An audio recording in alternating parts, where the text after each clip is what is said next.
Merhaba, tarihin en ölümcül, en gizemli dosyalarından birini aralıyoruz bugün. Görünüşte ne kadar basit değil mi? Ama işte bu üçlü 14. yüzyılda Avrupa nüfusunun neredeyse yarısını silip süpüren o korkunç felaketi başlatan görünmez bir zincirdi aslında. Tam 50 milyon. Bu sadece 1346 ile 1353 yılları arasında kaybedildiği tahmin edilen can sayısı. Ama asıl soru hep oradaydı. Gerçekte ne oldu da bu yaşandı?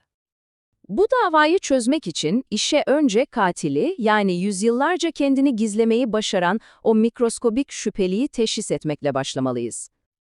Evet, işte karşınızda failimiz, Yersinia pestis. Ama bu sıradan bir katil değil, çok yönlü. Bakın, lenf bezlerine hedef alıp devasa acı veren şişlikler yaratabiliyor ki buna hıyarcıklı veba diyoruz. Veya doğrudan kana karışıp dokuları resmen öldürüyor, bu septisemik veba. En korkuncu da akciğerlere yerleşip öksürükle havadan bulaşan pnömonik formu. Şimdi asıl ilginç olan kısım burası. O dönemdeki insanlar neye inanıyordu? Biz bugün bilimle neyi biliyoruz? Aradaki fark gerçekten de inanılmaz. Tamam, katili bulduk ama bu işin sadece ilk adımı. Asıl soru şu, bu mikrop nasıl bu kadar etkili oldu, nasıl bu kadar hızlı yayıldı? Bakın, bu vebanın klasik çalışma prensibi.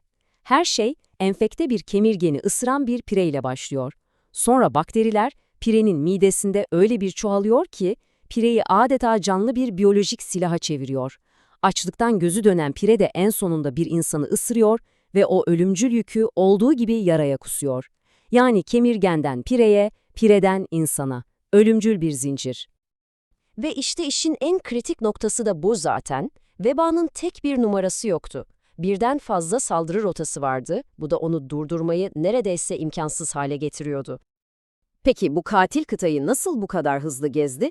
Gelin onun seyahat rotasına, o ölümcül otoyollara bir bakalım. Veba, Kırım'daki Kefe gibi limanlardan kalkan ticaret gemilerine adeta bir kaçak yolcu gibi bindi. Oradan ver elini Messina, Cenova, Marsilya.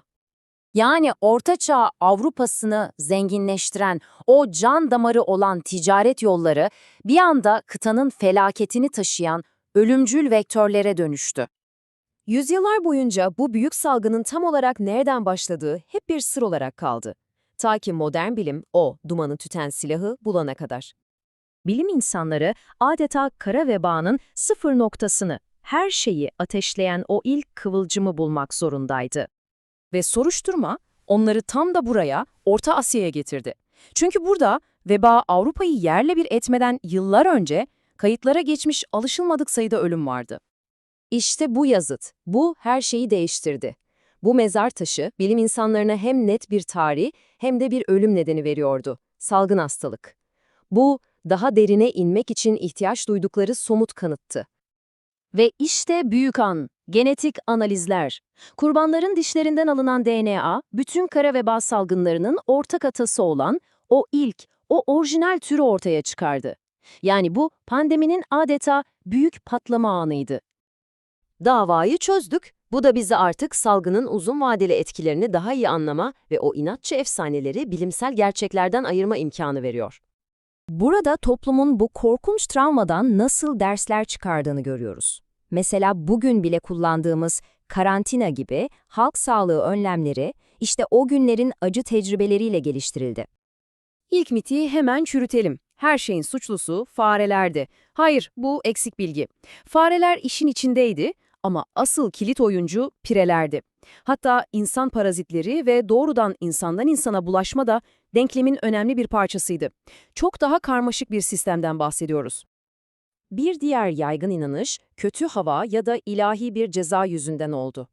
O zamanlar için bu mantıklı bir açıklama olabilirdi. Ama bugün bilim sayesinde gerçeği biliyoruz. Asıl suçlu Yersinia pestis bakterisiydi ve bu artık antik DNA kanıtlarıyla kesinleşmiş bir gerçek. Ve son olarak en tehlikeli mit. Veba artık bitti, tarihte kaldı. Kesinlikle yanlış. Veba sadece bir tarih dersi değil. Hala dünyanın çeşitli yerlerindeki hayvan popülasyonlarında yaşıyor. Neyse ki erken teşhis ve antibiyotiklerle artık tedavi edilebiliyor.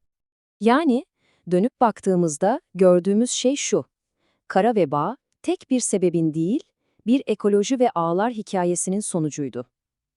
Bir mikrop, Bir pire, bir kemirgen, bir insan ve onların yarattığı ticaret yolları. Biyoloji ve medeniyetin trajik bir kesişimiydi. Bu da bizi son bir soruya getiriyor. Sizce bu yıkıcı zincirdeki en kritik halka hangisiydi? Hastalığı taşıyan vektörler mi?